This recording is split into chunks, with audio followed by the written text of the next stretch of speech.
Bonjour à tous. Bonjour à tous.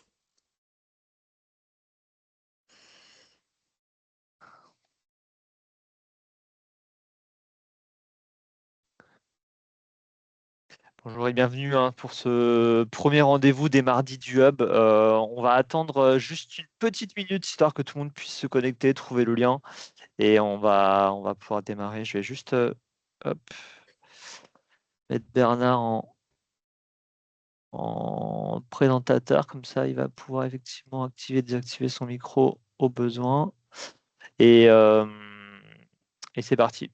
Donc rapidement, avant de démarrer, les mardis du Hub, c'est quoi? C'est effectivement suite à l'acquisition de la solution OptiTax par Loré, on a lancé un rendez-vous qui a commencé avec la déployer le mois dernier et qui a pour objectif à chaque échéance de vous faire un petit webinaire de présentation pour vous expliquer en quoi consiste la taxe, rapidement avec un focus métier, également avec une petite démo sur OptiTax et vous expliquer comment utiliser pour chacun des sujets bien OptiTax, sachant que là, l'échéance qu'on a décidé de vous présenter aujourd'hui, c'est un petit sujet, donc c'est pour ça on vous propose un webinaire de 30 minutes, c'est sur la 1447M. Alors, on a mis que c'est le premier rendez-vous parce qu'on a appelé ça les mardis du Hub. Pourquoi? Parce dans le cadre du rachat de la solution Ptax, on a aussi lancé un club utilisateur qui a pour objectif de rassembler l'ensemble de nos utilisateurs autour de nos solutions et notamment d'Optitax. Donc, c'est sous l'égide du Loré Hub qu'on vous présente, qu'on a lancé ce rendez-vous-là des mardis du Hub et qui aura effectivement une fréquence à minima d'une fois par mois, sauf l'été où effectivement il n'y a pas forcément la pertinence de faire des rendez-vous. Euh, donc, concernant ce webinaire, effectivement, moi, je vous conseille de vous inscrire par défaut à tous les webinaires parce que même si vous n'êtes pas présent, le webinaire est enregistré et partagé par mail, ce qui vous permettrait éventuellement, si vous êtes en congé ou indisponible pendant un rendez-vous, de tout de même pouvoir le revoir, éventuellement, ou le partager à des collègues. Avant de continuer et de présenter les différents interlocuteurs qui seront très souvent les mêmes pour ces mardis du Hub. Je vous rappelle qu'un chat est à disposition qui vous permet de poser des questions. Donc comme ça, puisque effectivement, nous, on ne va pas dans ces rendez-vous-là uniquement faire des monologues, hein. Alors effectivement, on vous présente un support, on vous montre l'application, mais le mieux, c'est si vous avez des questions, éventuellement des interventions à faire, vous pouvez le faire dans le cadre du chat ou éventuellement en levant la main, on vous ouvre la possibilité d'activer vos micros qui sont désactivés par défaut, histoire qu'il y ait pas des bruits un petit peu parasites. Avant de présenter les différents interlocuteurs de ce rendez-vous, petit rappel, dans une semaine, on a la première journée du Lauréat à Paris, donc de ce club utilisateur. On fait cette journée en physique à Paris le 31 mars de 14h à 17h30 pour aussi le lancement de ce club. Donc on a hâte de vous rencontrer dans le cadre de ce rendez-vous-là. Si vous êtes disponible sur cette date-là et pas encore inscrit, vous pouvez toujours le faire. Il reste des places. Vous pouvez venir seul ou éventuellement à plusieurs, hein. Il n'y a pas de limite du nombre d'inscrits par société. Sachant qu'un des sujets qui va vous intéresser, et je vous reparle du programme juste à la fin, ça va être, bon, on a appelé ça Hacker la CFE, hein. Le but, c'est effectivement de vous représenter comment on traite la CFE sur nos différents outils. Euh, et aujourd'hui, j'ai la chance effectivement de faire ce webinaire avec Cécile, Bernard. Bonjour à tous les deux, hein. Donc Bonjour. Cécile qui est consultante fiscalité locale et gestion de projet, et Bernard que vous avez déjà vu aussi lors du dernier rendez-vous, qui est responsable du produit Optitax. Pour ma part, je suis Jordan Cher et moi je suis manager du pôle industriel et tertiaire et donc responsable de la satisfaction sur les produits de pilotage de la fiscalité locale qui sont Optitax et Alphonse, mais aussi de gestion immobilière, celui qui s'appelle Milo. Eh bien, démarrons tout de suite. Donc, le programme, effectivement, c'est un petit focus métier au départ. Ensuite, Bernard nous reparle de la philosophie un petit peu d'une taxe ou d'une déclaration sur OptiTax. Et comme pour la déployer, Cécile termine en beauté avec une petite démo sur l'outil du sujet. Ensuite, on passe à une session plus officielle de questions-réponses. Je vais aller assez rapide sur le focus métier parce que finalement, il n'y a pas énormément de sujets sur la 1447M. Hein. C'est une déclaration de modification de votre CFE. Contrairement à la 1447C, évidemment, c'est une déclaration est une déclaration de création, là, hein. Cette déclaration-là, M, sert à mettre à jour quand des changements surviennent au cours de l'année. Donc, c'est une déclaration qui vient corriger, ajuster, qui rectifie éventuellement des éléments. Alors, même si c'est une petite déclaration, il y a quand même des sujets parce que moins de 20% des entreprises déposent une 1447M chaque année. Évidemment, toutes ne doivent pas le faire chaque année, mais ce chiffre est assez faible. Euh, et Service Public Plus, hein, qui est un organisme qui évalue comment améliorer la partie fiscale pour l'État, indique qu'il y a un taux d'omission qui paraît assez fort. L'oubli et le non-dépôt de 1447M est une des erreurs les plus fréquentes rencontrées par les entreprises.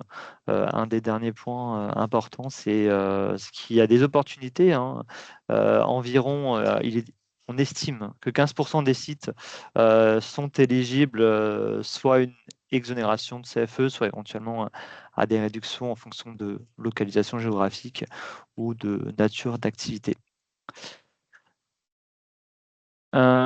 Donc les 4 événements déclencheurs d'une 1447M, je les ai mis là, hein. C'est effectivement une modification de surface. Hein. Si vous augmentez ou diminuez la taille de votre site, ben, la base d'imposition de la CFE change et donc vous devez effectivement faire une déclaration parce que l'administration fiscale ne va pas deviner toute seule qu'il y a eu une modification de surface, et c'est aussi vrai pour un changement d'affectation. Hein. Cet élément est peut-être un petit peu plus subtil, mais typiquement, si un site était utilisé pour des bureaux et qui est transformé en lieu de stockage, même si c'est la même surface, la déclinaison surface P1, P2 ne va pas être la même. Le tarif pour des bureaux va être très souvent plus élevé que pour un lieu de stockage. Donc, si vous ne faites pas les modifications et le changement d'affectation, vous avez un risque d'être potentiellement sur ou sous-imposé. Dans le cas d'une fermeture ou d'une cession, évidemment, vous devez faire cette déclaration-là et vous ne devez pas oublier voilà, de faire des demandes en cas de possibilité d'exonération de CFE. Comme j'ai dit tout à l'heure, il y a potentiellement 15% des sites en France qui pourraient bénéficier d'une exo ou d'une réduction. Je vous ai mis un petit focus avant de donner la parole à Bernard sur les exonérations. Il existe des simulateurs qui permettent de voir si vous pourriez être éligible ou non à, à une exonération, notamment en fonction de certaines zones du territoire. Alors, ce n'est pas parce que vous êtes dans une zone éligible que la commune a forcément voté euh, pour l'application d'une exonération ou d'un abattement. Donc, il faut bien vérifier les différentes délibérations sur les exonérations. Les premières années, elles sont automatiques, donc pas forcément de sujet, mais il peut y avoir des exonérations supplémentaires sur plus d'années en fonction des communes. Ce qui est sûr, c'est que si vous ne demandez pas l'exonération, vous n'allez pas les obtenir. Hein. Il faut bien effectivement cocher les bonnes cases. Les bonnes cases, pardon. Euh, je vais donner la parole à Bernard qui va un petit peu plus nous faire un focus sur la philosophie de cette 1447M dans le cadre de de petits axes. Tu peux prendre la parole, Merci. Bernard. Merci. Oui, merci Jordan. En effet, donc bonjour à tous.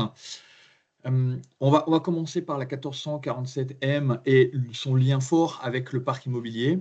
Je voulais juste ici insister sur le fait que comme c'est une déclaration à émettre en lien avec votre parc immobilier, hein, la gestion de vos sociétés, de vos établissements, il est important dans l'outil que le module parc immobilier soit à jour. C'est-à-dire qu'il faut que les sociétés soient bien présentes avec les informations relatives, c'est-à-dire la liste des établissements à jour. Et parmi ces établissements, il y a une partie importante qui se trouve être les biens passibles de taxes foncières.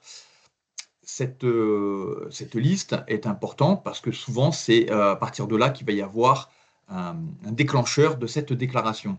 Et donc, si l'on met à jour ces informations, on a des automatismes qui vont se mettre en œuvre dans l'outil pour vous permettre d'isoler les établissements qui sont concernés par une déclaration 1447M de votre masse d'établissements. Alors pourquoi? Parce qu'OptiTax en fait va comparer ce formulaire des biens passibles d'une taxe foncière entre l'année en cours, celle pour laquelle on est dans le millésime, et le millésime précédent. Et dès lors qu'il va y avoir une modification, alors je ne veux pas, il y a 40 champs, mais on va se focus sur les principaux, c'est-à-dire la nature des biens. Un bureau devient un lieu de stockage ou un magasin. Les surfaces, il y a une évolution, diminution des surfaces de ce site, ou alors une date de fin d'exploitation qui va être renseignée. Eh bien, de fait, l'outil va détecter ces anomalies, va automatiquement vous ouvrir le formulaire 1447M et son CERFA, et va vous les mettre dans un onglet donc, dédié pour pouvoir vous focus sur uniquement ces établissements-là et compléter la déclaration. Et donc, dans le module CET, effectivement, on va avoir un formulaire qui va être pré-rempli pour les déclarations 1447M, des données récurrentes que l'on trouve dans votre parc immobilier. Donc, on revient sur la liaison avec le parc. Plus ce parc est riche et correctement renseigné, et moins vous avez de saisies en fait, à faire ou de corrections à apporter. Évidemment, ces données peuvent être importées dans l'outil ou saisies, notamment par des matrices, hein, et surtout, les biens passibles, c'est surtout cela qui change régulièrement. Il y a pas mal d'informations, donc ça, il y a une matrice qui vous permet d'importer en masse.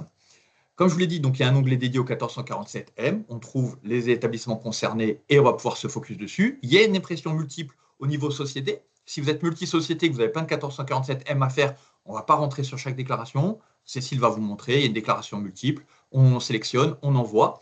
Ces déclarations, c'est évidemment le CERFA officiel de l'administration, on va chercher sur impôts.gouv et on met globalement un mois à l'avance. Là, typiquement, nous travaillons sur la mise à jour des 1447M pour 2026 et ça devrait être livré cette semaine. On peut ajouter l'image de votre signature pour ne pas avoir à signer et gagner du temps.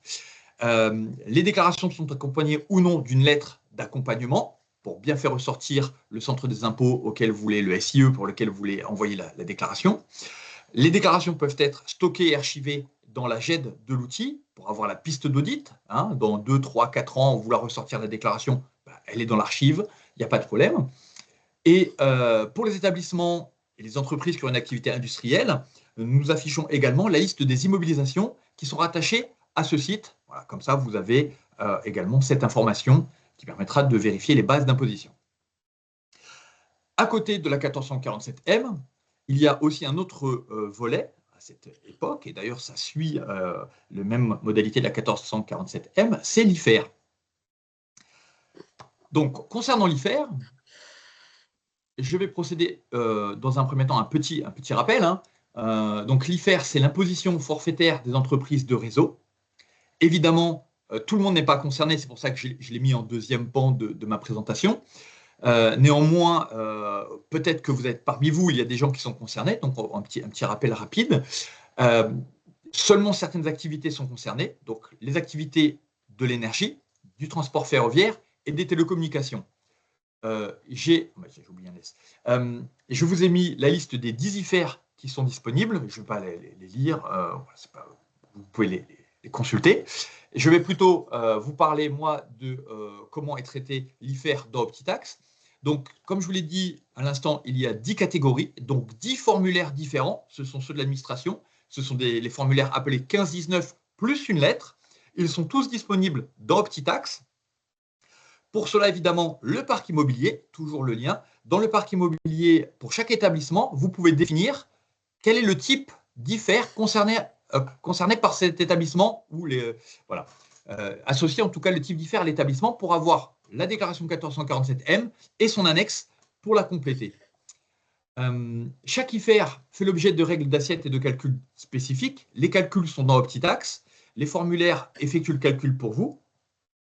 La déclaration annuelle avant le deuxième jour ouvré, comme la 1447M, sauf que là, on est déclaration annuelle, ce n'est pas en cas de modification, il faut déclarer tous les ans. Pourquoi? Parce que tous les ans, le montant des tarifs évolue. Les tarifs sont renseignés par mes soins dans l'application. Et donc, dès qu'ils paraissent, je les mets à jour et on peut donc faire la simulation d'OptiTax, le montant de l'IFER que vous devriez payer en fonction donc de cette mise à jour. Et voilà, comme je le disais tout à l'heure, le régime de l'IFER, en fait, l'IFER suit carrément le régime de la CFE. Donc, on a les mêmes dates, à peu près les mêmes modalités. C'est des annexes de la 1447M. Voilà pour ma partie. Je laisse Cécile vous faire la démo. Merci Bernard. Bonjour à tous. À nouveau, je vais vous partager mon écran immédiatement.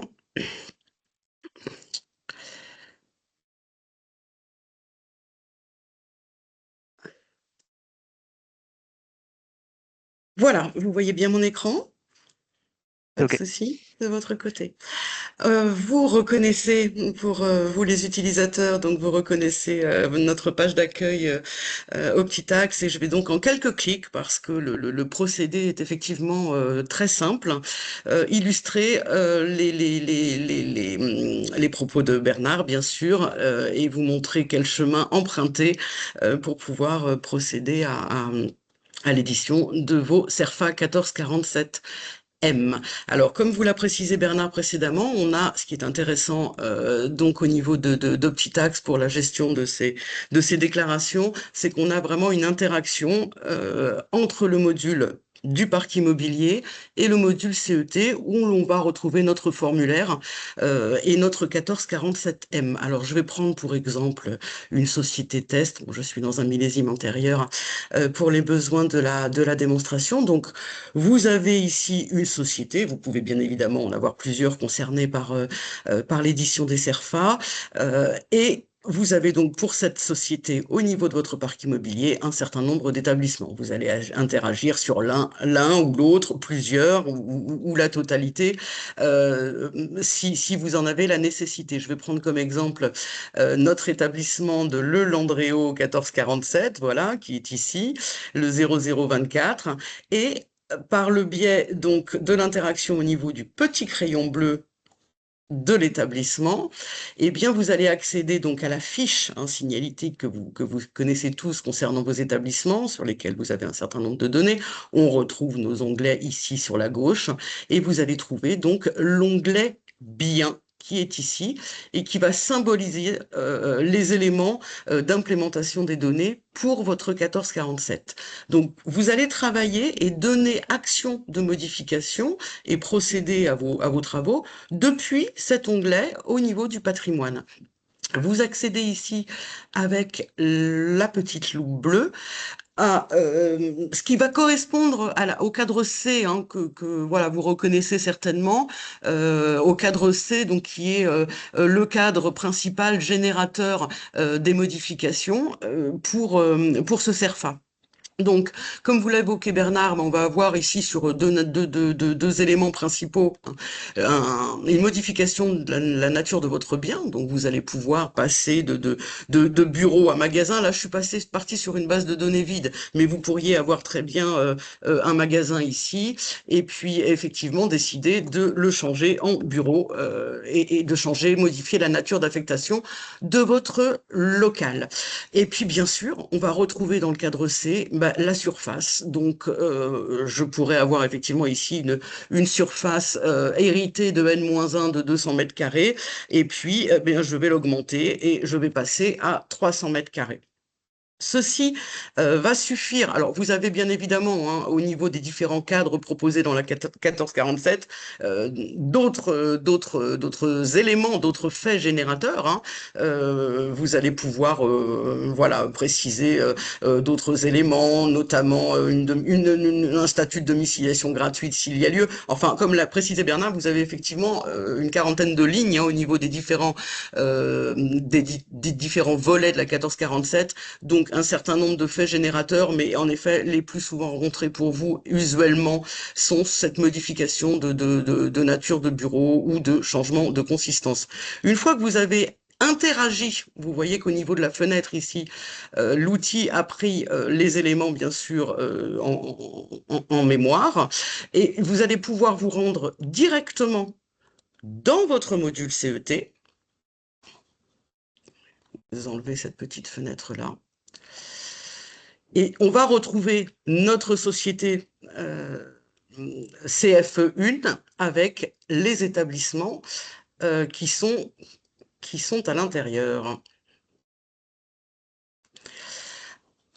Ici, nous trouvons un onglet 1447C et on va trouver donc notre établissement sur lequel j'ai eu une interaction directement ici. Donc, vous en avez un, mais vous pourriez en avoir 10 pour lesquels vous avez interagi au niveau du parc immobilier. Vous allez donc retrouver l'ensemble de vos établissements concernés dans cet onglet 1447C. Et vous pouvez, d'ici, accéder directement à la déclaration.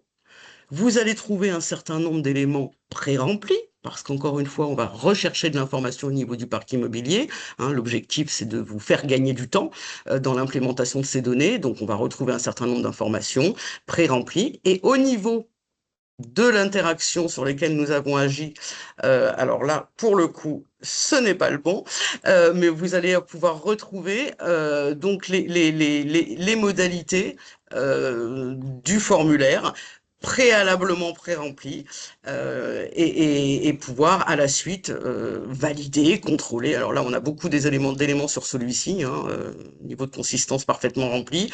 Voilà, qui peut le plus, peut le moins. Sur cet exemple-là, on en a effectivement beaucoup. Les valeurs sont justement implémentées de votre côté. Vous avez donc la possibilité de valider votre déclaration ensuite, bien sûr. De façon, cette validation va permettre l'historisation de votre CERFA dans votre GED à des fins d'audit, comme vous l'a précisé Bernard. Mais surtout, une fois l'implémentation des données faites, vous allez pouvoir éditer votre CERFA, accompagné ou pas des annexes correspondantes si vous le souhaitez. Vous avez des possibilités de lettres d'accompagnement également. Voilà, bon, pour le coup, je vais vous montrer le CERFA. Voilà, donc on va retrouver notre établissement et bien sûr le formulaire. Alors on peut, Bernard l'a précisé tout à l'heure, préalablement intégrer une signature de façon à ce que vous n'ayez pas voilà, à paraffer à la main si vous avez une grosse volumétrie. Et voilà, vous allez pouvoir tout simplement éditer votre CERFA, l'archiver ici.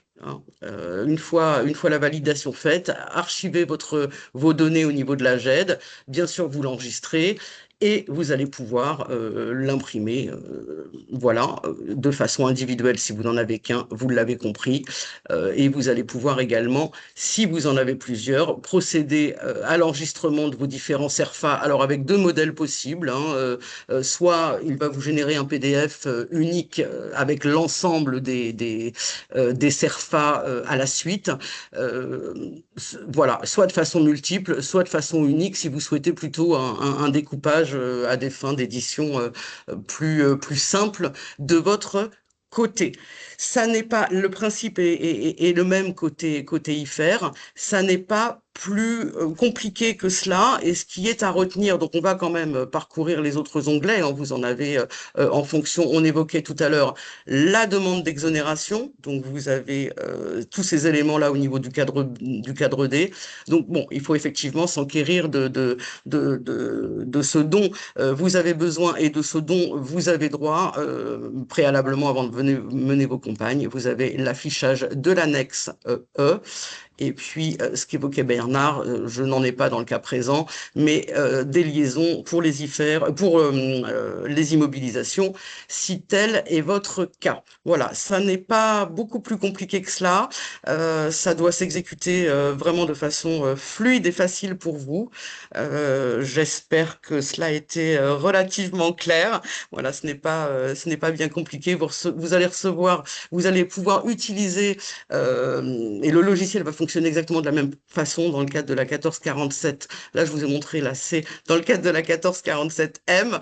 Voilà, et pour la C, pour vos créations, lorsque vous aurez des établissements, mais on vous en reparlera, je pense, dans un autre volet, plus proche de la fin de l'année, puisque pour la 1447C, nous serons en échéance du 31-12. Voilà, ici votre onglet 1447M, où vous allez pouvoir retrouver vos déclarations. Et je redonne la parole à Jordan, je pense, pour la suite de notre présentation. Merci. Mm. Merci à toi, Cécile. Bon, j'apporte juste la réponse, effectivement, que Bernard a déjà apporté à l'écrit, mais pour que tout le monde soit au courant. La première question était de Céline Mercier qui demandait, on modifie la nature du bien, ceci entraîne-t-il la modification de la déclaration 6673? Donc là, bon, Bernard, tu peux peut-être répondre aussi à l'oral, vu que tu l'as fait à l'écrit. Oui, bien sûr, il n'y a aucun problème. Alors, aujourd'hui, il n'y a pas de lien entre le cadre C du bien et son invariant. L'administration ne le demande pas. Et c'est vrai qu'on n'a pas été plus loin. Donc aujourd'hui, non, mais ça peut être une piste intéressante d'évolution, effectivement, d'associer ce cadre C, bien passible d'une taxe foncière, à un invariant qui serait dans votre module de taxe foncière, et donc avoir l'incidence, dès lors qu'il y a une modification de consistance en CFE, la répercuter sur l'ATF. Ok. Après, tu avais répondu effectivement que dès le premier mètre carré, on Oui. doit faire une déclaration. Donc ça, je pense que c'est très clair. Et on a une autre question de Zoubida qui nous demande bonjour à tous. On ouvre des magasins temporaires. Est-ce qu'il faut faire également une déclaration 1447C et 1447M?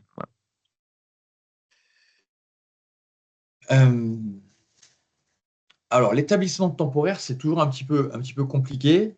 Il est temporaire, ça dépend aussi de la durée, évidemment. J'aurais tendance à dire que parce que la 1447C doit se faire en fin d'année. Donc, si vous avez des ouvertures temporaires sur l'année 2026, vous pouvez les déclarer à l'administration qu'en fin d'année. Et en même temps, il faudrait leur dire s'ils sont fermés ou pas. J'avoue que là, je n'ai pas une réponse très, très précise à vous donner, mais je peux me renseigner, je peux essayer d'avoir l'information. Ce qu'on verra, c'est que dans le mail où on vous enverra le replay, on apportera une réponse à cette question. Donc, Émilie demande bonjour, nous avons des sites où nous quittons les locaux, par exemple au 31/12/2025, mais fiscalement auprès de l'INSEE, nous n'avons pas encore fermé. Faut-il attendre absolument la fermeture fiscale pour faire la 1447M pour fermeture? Alors oui, effectivement, il y a De une petite préférence. subtilité. Il y a la fermeture du point de vue de l'exploitation, c'est-à-dire que vous, en tant qu'entreprise, vous n'avez plus d'activité. Et puis il y a la fermeture vraiment administrative où le bien vraiment est sorti de votre parc. Et c'est bien cette date-là qui compte. Le fait que vous n'ayez plus d'activité ne regarde pas l'administration. Si le bien il est toujours associé à vous par le bail ou par la propriété, eh bien, vous êtes considéré comme exploitant pendant cette période-là. Ok. Vous pouvez continuer à poser des questions. Le bail est terminé également. Donc, si vous n'avez plus, si le bail il est terminé et que vous n'êtes plus dedans, vous n'avez plus d'activité et que le local n'a plus rien à voir avec vous, vous pouvez effectivement faire une 1447M à la fin du bail. Après, le côté de l'administration, si elle met du temps, etc., c'est plus votre problème. Voilà, c'est la distinction, c'est surtout, parfois, je sais qu'il existe des entreprises qui ferment un établissement, mais le bail est toujours à votre nom pour une période. Et en réalité, c'est ça qui va être important. Donc, si vous n'avez plus de bail, vous n'avez plus vraiment d'activité et que cet établissement n'a plus rien à voir en fait dans votre parc immobilier, hein, dans l'existant, eh bien, vous pouvez éditer votre 1447M pour fermeture. Ok, très bien. Zobida nous pose une question. Concernant la date de début d'occupation du bien, on indiquait auparavant la date du bail, mais maintenant on indique la date d'ouverture de caisse et lorsqu'on ferme, on met la date de fin de bail. Réellement, il faut indiquer quelle date? Alors, c'est un peu ce que je disais tout à l'heure. Il faut faire attention avec les dates. l'établissement, il rentre dans votre parc immobilier. Il peut rentrer dans le parc immobilier, mais ne pas être exploité tout de suite. Et il peut ne plus être exploité et pourtant rester dans votre parc immobilier. Donc, effectivement, il faut faire attention à ces dates. Ce qui compte, c'est les dates vraiment de... Pardon ? D'activité, je pensais, Oui. voilà, d'activité du bien. Exactement.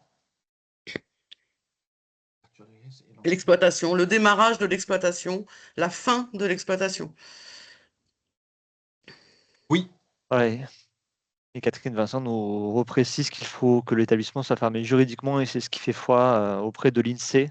Sinon, vous êtes toujours imposable sur cet établissement. Merci Catherine. Vous pouvez continuer à poser des questions ou éventuellement même lever la main si vous voulez intervenir à l'oral. Avant de vous préciser le programme du lauréat, je vous mets juste un petit questionnaire qui nous permet effectivement de savoir à quel point vous avez apprécié ce webinaire-là, sachant que je le rappelle, là, on a fait un format très court parce que le sujet ne méritait pas forcément plus de temps. Mais si vous avez apprécié ou peut-être moins, n'hésitez pas à nous le dire. Normalement, vous le voyez. Très bien, donc vous notez 10 si vous êtes très content et après, les notes sont dégressives, effectivement.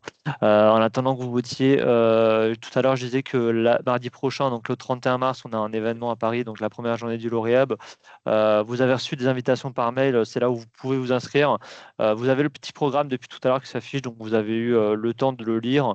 Donc évidemment, le but, c'est un petit café d'accueil. On va vous représenter le lauréat, l'oré également, car c'est assez nouveau pour vous qui on est.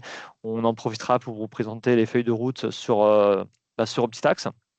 Et ensuite, à partir de 15h30, on va un petit peu rentrer un petit peu plus dans le concret avec une analyse des résultats du questionnaire. Depuis le début de l'année, on vous envoie un questionnaire pour comprendre votre satisfaction aujourd'hui de l'outil. Et donc, ce qui nous permettra de faire des premiers résultats et de pouvoir y répondre assez rapidement. Voilà, entre 16h et 17h30, il y aura 2 ateliers, un sur Milo, qui est l'outil de gestion immobilière, et OptiTax. Et on termine par un cocktail apéritif à la fin. Donc venez. Très bien. Merci à tous ceux qui ont noté ce webinaire. Éventuellement, ceux qui ont mis des notes qu'on considère mauvaises, on prendra la liberté, si ça ne vous dérange pas, de vous contacter pour voir éventuellement comment on pourrait améliorer ce type d'événements qui ont pour objectif d'améliorer l'utilisation de la solution. Et bon, c'est le deuxième événement sur la solution, évidemment, qu'on peut s'améliorer. Je ne sais pas s'il y avait d'autres questions. Ou si c'est bon, si Zoubida nous demande Oui. du coup, en mettant la date de fin d'activité, je peux continuer à avoir le magasin encore dans mon parc. Oui, tout à fait. Le parc, c'est votre historique, c'est votre piste d'audit. Donc, même si je mets une date de fermeture, l'établissement restera pour l'année en cours parce que vous avez fait une déclaration et pour ce millésime-là, il faut bien pouvoir avoir accès à cette déclaration, donc il restera. Par contre, au moment où le millésime suivant sera ouvert, si on a renseigné la date de fin d'exploitation, dans ce cas-là, l'établissement sortira du parc pour le millésime suivant. Et comme l'outil, il gère les millésimes, en 2027, vous ne l'aurez plus. En revenant en 2026, vous retrouverez votre établissement et votre déclaration. Voilà. Merci Cécile, merci Bernard et merci à tous ceux qui ont participé à ce webinaire. On se retrouve Merci à vous tous. très vite pour un prochain événement et à ceux qui viennent mardi, on se verra physiquement. Très bien, Merci merci. à tous. Merci Bonne à journée. tous. Merci, au revoir.